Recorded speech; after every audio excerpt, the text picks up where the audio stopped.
Welcome to Mi Moana's podcast called Protecting Seas. I'm the co-founder of Mi Moana, the organisation here in the south of Spain, and I'm so happy to be talking to you today, and so grateful you could make it, because it was very short notice, a very short time, but I'm so glad you could make it. No worries at all. Good morning. Greetings from Seattle. Thank you. I'm just so glad I got to meet you. This is so amazing. I know, it's so short notice. Let's chat right now. It's like 7 o'clock in the morning. She's like, Oops. It's so nice. This is awesome. I'm I so love glad. meeting people. And it's so cool because we've got this really long distance. Like, I'm all the way here, you're all the way there. It's like, oh, we can connect. Yeah, it's so cool. I know. This technology is just amazing. Amazing, isn't it? Yeah. So, this is the woman that made or wrote The Girl Who Recycled 1 Million Cans.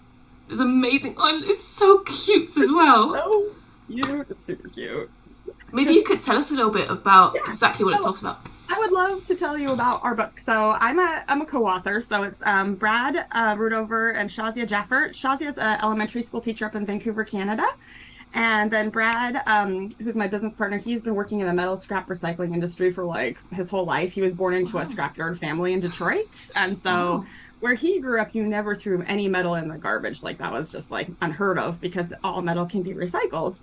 And so him and Shazia, Brad has 2 daughters, a 6-year-old and a 3-year-old. So Ellie is the main character. That's a 6-year-old, and she loves unicorns. And they're up in Canada where they actually get 10 cents per can they recycle. So she finds out, I'll just read the first line because it's super cute. My daddy has been teaching me about recycling. He told me to look for aluminum cans so we can help save the planet. And then we have our little spokesperson, Mr. Maglio, the talking magnet, and he's on every page and he gives recycling facts. So he says, cans are 100% recyclable. That's amazing. And so Ellie finds out she can get 10 cents per can that she recycles, and she really, really, really loves unicorns. So here she is going to the recycle depot. She finds out she gets money for her cans, and so then she's like looking around. She's like, "Hey, there's cans everywhere. I look. They're in the park. They're in Daddy's truck. They're all over the house. If in my case, underwater, I see some cans on the drives. It's ridiculous." Same here. So she decides that she really wants to buy a unicorn. So she wants to recycle 1 million cans, so she has enough money to buy a unicorn. Wow. So the basic outline of the story. She gets her whole school involved. All of her friends also really want a unicorn. There's some fun math problems in here where she's counting cans, so they're learning some math. So you can see our school teacher Shazia here was highly involved. But it's just super cute. And so the point of our book is just teaching kids to never ever throw any metal in the garbage or in the oceans.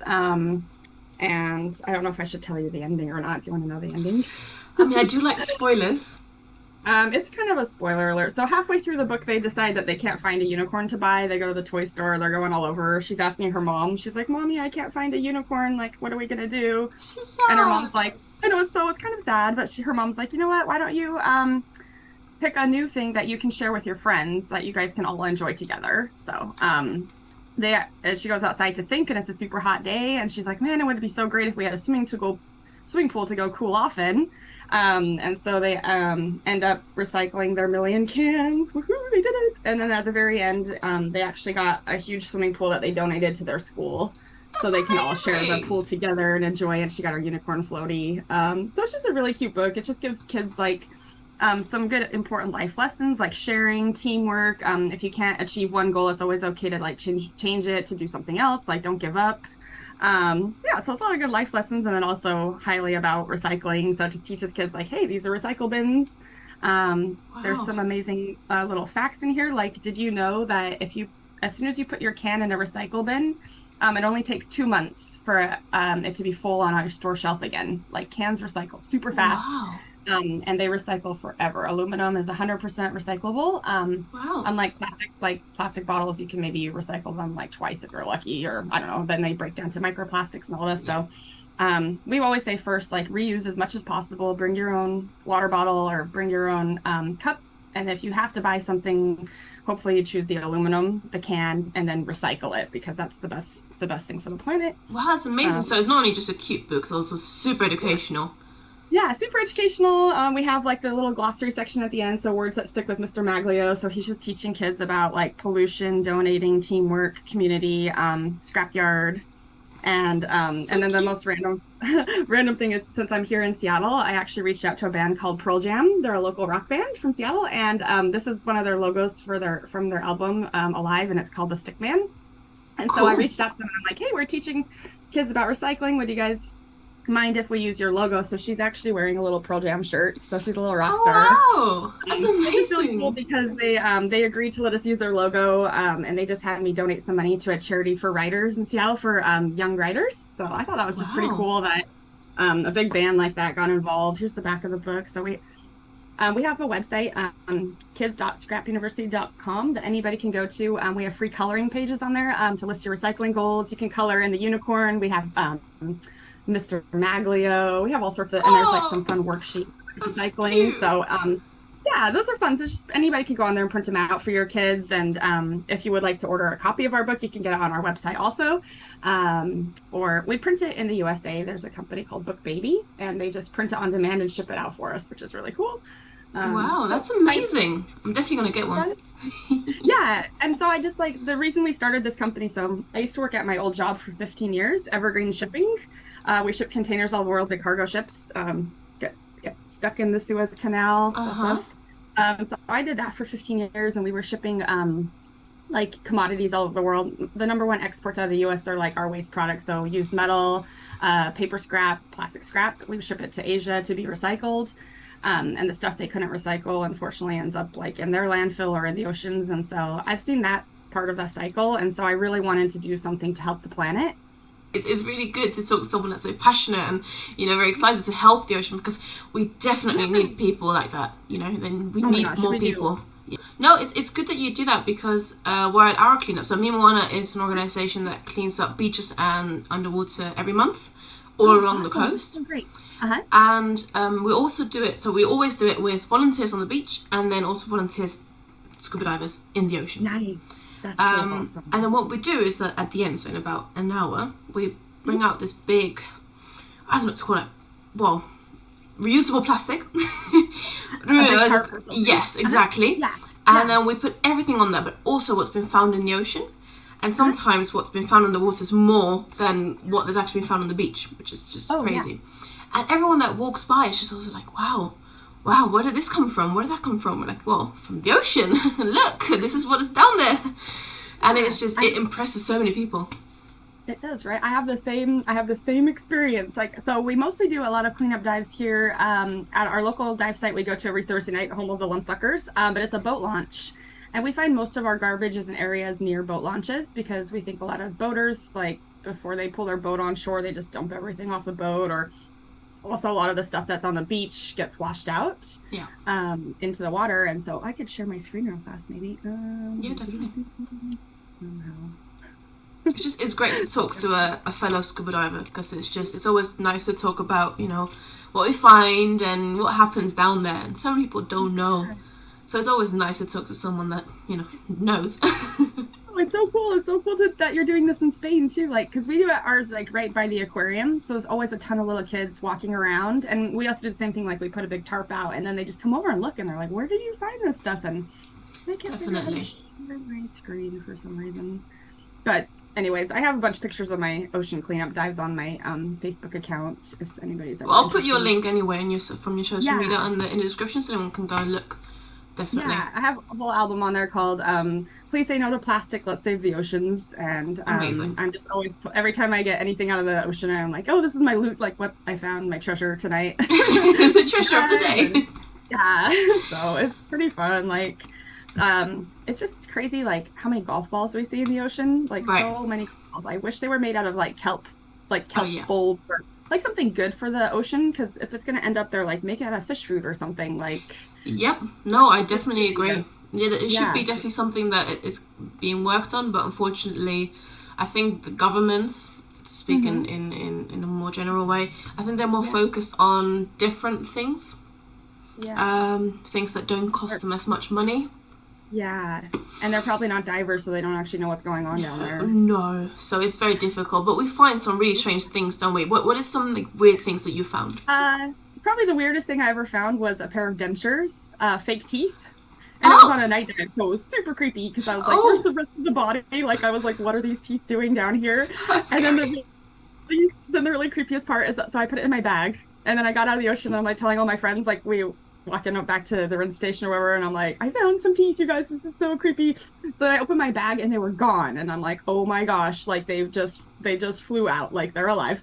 And so then like 2 weeks later, I found them again. Oh my gosh, so I found them twice. Oh my And days. like the second time I like made sure like my bag was like really closed and I got them out of the ocean and I took pictures of them. But that was probably one of the weirdest things. The other day I found a mirror in the ocean, which I thought was super strange. It was like a big, huge, pretty big Maybe mirror. And I guess, mermaids go there to look at themselves. You never know. yeah, maybe. I don't know. Like that was a weird one.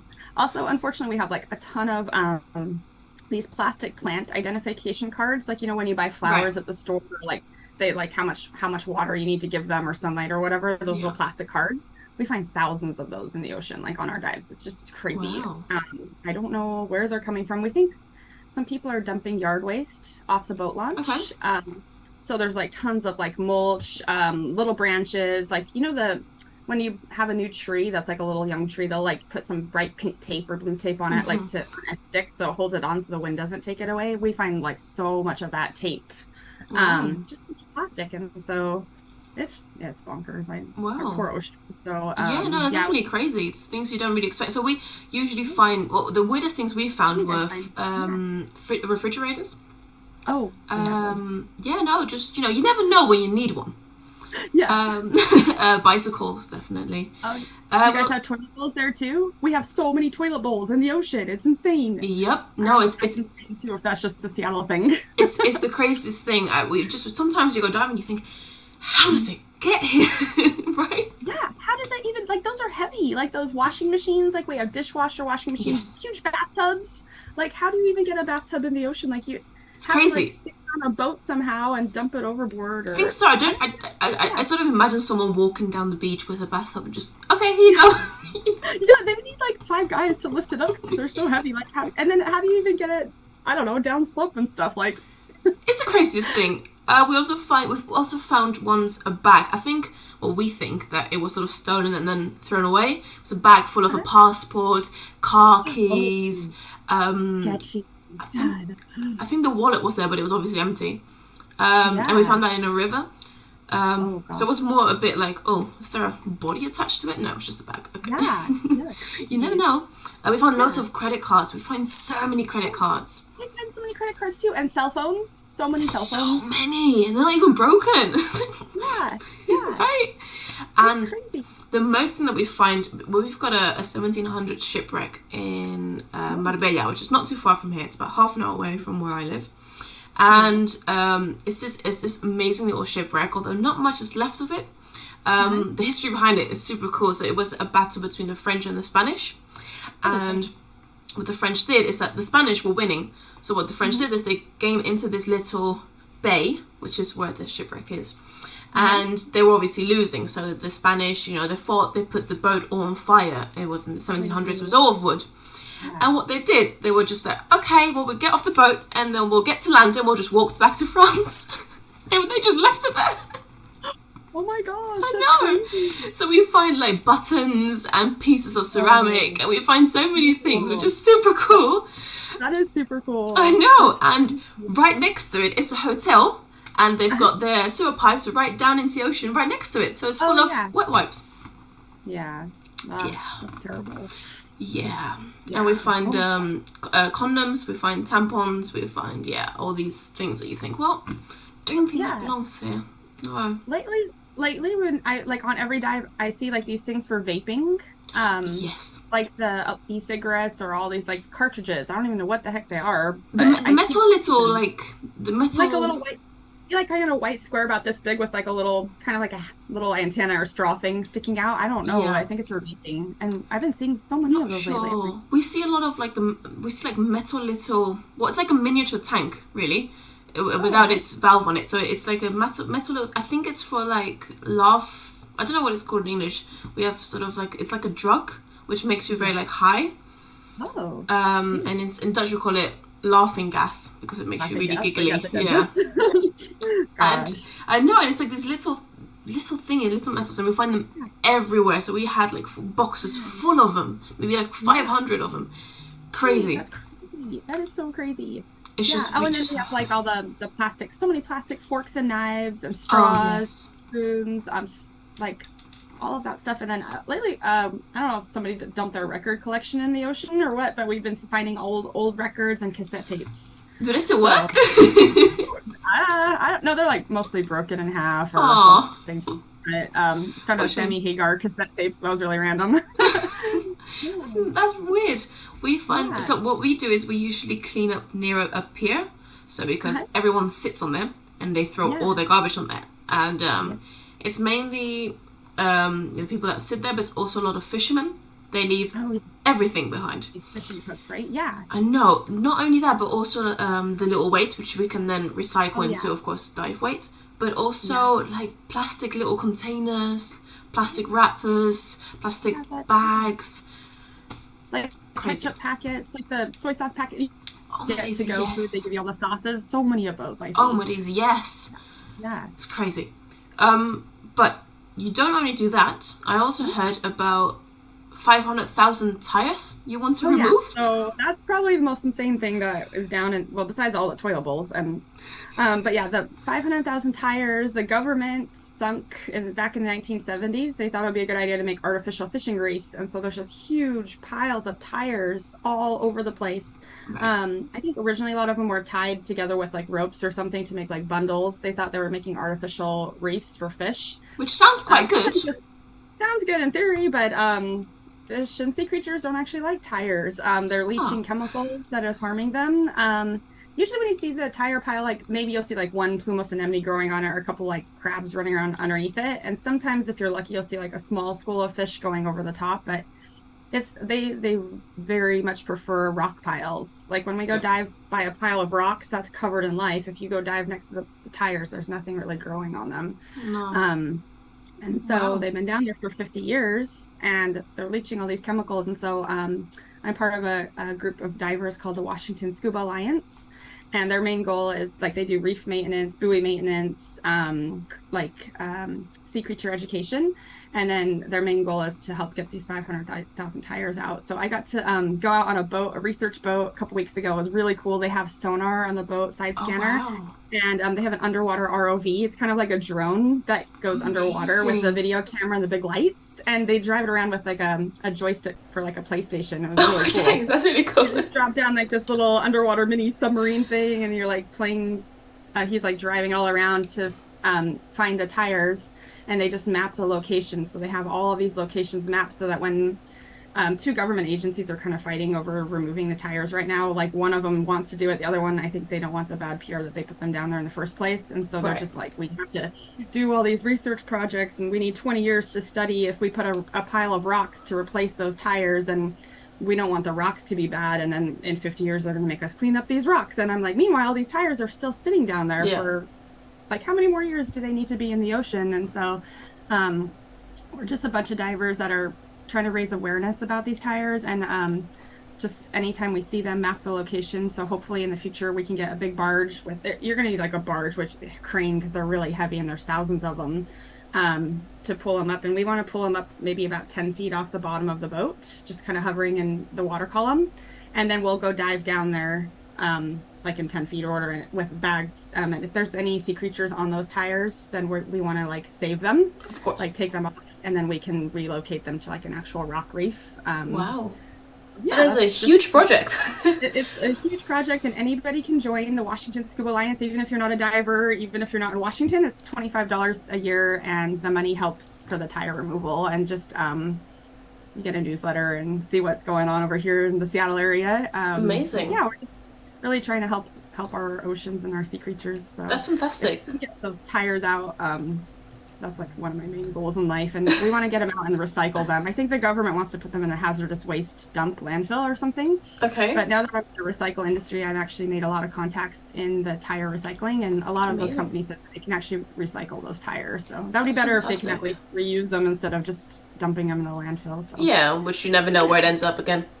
Yeah, exactly. That's amazing, and I bet you need so much funding because it's 500,000 tires. Yeah, 500,000. And so they're all over the place. There's a big patch of them in Florida that I know that they've been working on getting out. They're also in Hawaii and in Guam. My boss, Brad, he has been working with a company over there. They've been getting their tires out, and he's shipping them to India to be recycled. Wow. So it's really cool that Guam is already working on getting their tires out, and Hawaii is. So it's just like, when is Washington State going to do this? Like, come on, guys. Let's start. Yeah, so thank you for helping me give some publicity about this. I think Yeah. that ever since I started diving in 2014, that's right when the sea star wasting disease started. I don't know if you heard about that, but all of our sea stars are sick and dying. It's super depressing. Like the sunflower stars are basically, they're endangered species now. When I first started diving, we had a lot of sea stars around. Well, not a lot. They said that was actually pretty on the low spectrum, but I was started diving, so I didn't know. Of but course. now, like, if you see like one sea star per dive, we're happy. It's just like so sad. And I think that all of this pollution and runoff, and it's just not helping our sea creatures. No, and the thing is, there's all of the garbage out. I know, and every time there's more and more and more. I don't know about you, but since I started diving, there's just been more and more and more every single time. Yeah, it's crazy. It's like, endless. it is endless. Like, we do a dive. I wish I could show you my pictures, but like, we're like, okay, there should be no more garbage. Like, we got like this huge, massive pile of garbage out, and then you go back next week and it's back again, and you're like, where is this coming from? I know. I actually had our the boat launch where we dived at Redondo Beach. They didn't have a recycle bin, and so I asked them if they could install a recycle bin because we see so many cans there, and the boaters are just throwing them overboard. And so they just put one in for me. So I feel like if you see a place that doesn't have recycling, just the easiest thing is just call your parks department or that location, ask if they can install one. If they say no, then you go collect the cans and recycle it yourself. But if they could put one in, doesn't hurt to ask. So no, definitely, it's really good that you did that. We also miss a lot of bins. There's just not enough bins. Funny enough, but I definitely think that if we do want to make a change on the water, so it doesn't start increasing, it should definitely come from the bigger companies that are the ones responsible for it, because and all those guys making those plastic bottles and all the candy wrapping, like candy wrappers. All that stuff, like those lollipop sticks. Don't even talk to me about them. Oh, we've got this educational program that we do at schools. So we work with a lot of schools with either giving a presentation, so it's just a 20-minute presentation about what happens, what we do, and we give an educational program which is 7 videos, and they get 1 video per week. So we just give it sort of on a week transfer link or whatever, and then they start to follow me. I'm the one in the video, unfortunately, but so step by step. So they start first of all with collecting trash from their home. Then we start going if it's recyclable or not. So we teach them, how to classify it. Then we go through like what happens for the cleanup and what they can do, and then they have to think about a way to eliminate trash or at least reduce it, either at school or at home. So it's just a really good way to get children involved. And I would love to get a link for that too, because I could share it with my school teachers over here. That would be amazing. It's in Spanish at the moment, but I'll definitely get it translated because we're going to translate it very soon. Nice, that's so cool. But it's really cute. It's with little mini games and stories and videos, lots of videos and visual content, which is just good. So we're doing that just to get those kids, or the smaller generation, just a little bit more involved, which is just great. But it's a shame that it's been just increasing, the plastic. It's a big shame, but hopefully one day. There's a lot of hope. One day. I know. I went diving in Indonesia a couple years ago, and it was so beautiful. Like, the reef's so beautiful, but then like every single dive, you just see so much plastic going by, and we're trying to grab as much as we can. And that town there is just a very remote little village, and every morning the ladies from the town will come out with brooms made out of like bamboo. Or tree branches, leaves, and they'll go and just clean the beach every single morning, because every day more plastic keeps washing up, and it's like, it's not even their plastic there. Well, if they don't do it though, it's just going to keep piling up. It's just so sad. So we all need to do our part to cut back on plastic and as much as possible to stop buying plastic. And I also recommend, like, if you go to a restaurant, just take your own reusable Tupperware with you if you think you're going to have leftovers. Because so many times, like, you go here and they give you like 6 boxes of styrofoam containers with like 2 bites of food in each, and you're like, then you go home and you eat it and you have all these boxes, and it's just like, that's just Yeah. something so easy you can do. Just take it yourself and wash it when you're done. Like it's there's Yeah, just a lot of definitely. things like that we can help. But So I'm so grateful that there's people like you are doing all these amazing things, like writing books, which is just blowing my mind. And you know, teaching and educating. It's just amazing what you do, and I was so happy to get you here and talk to you. I know it's very early for you in the morning. oh, no worries. It's so nice to meet you. I'm just, yeah, I hope we can be friends and go diving one day. It was really Oh, I awesome. hope so too. I Yeah. really, really do. It would be amazing. And I'm just thank you for everything that you're doing. It's really, I really like to thank you from my heart and from, well, the co-founder of Mimwana, which is my mother, to just, you know, thank you. Yeah. And you're doing an amazing job. So just stay awesome. I feel the same way about you. You guys are amazing over there. Like, thank you for everything you're doing. Well, we This try. is so cool. I'm like, you're like my, this is so awesome. Well, it was really nice to talk to you. Yeah. Just again, thank you. I know it's early, but thank you. Oh, no worries at all. And yeah, I'll hope to speak to you very, very soon again. And there's Have a definitely stay in touch. Yeah, let's stay in touch. Have a great day and add Scuba Jess on Facebook. I'm a red Star Trek dress, so. Definitely, I'll put all your information in the bio, and you know, people can start following you and see what you're doing, which I'm sure is just Cool. fantastic. So thank you so much. Thank you.